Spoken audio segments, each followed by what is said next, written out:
With the F2 function key, or with a double click of the mouse, you can edit a measurement item. With the keyboard arrow keys you can move through the various fields.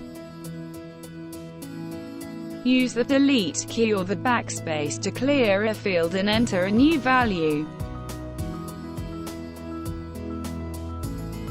With the combination Shift+Enter, you can empty a field and move on to the next one.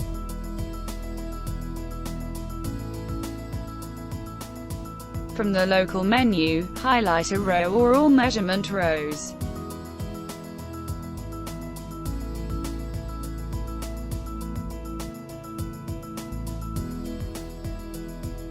The Shift+Left-click combination highlights single measurement rows.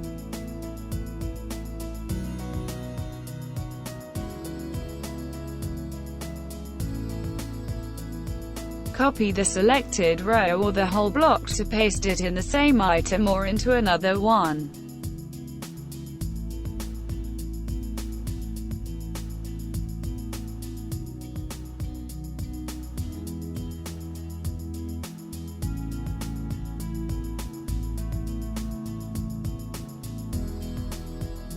Format all description field text according to your needs.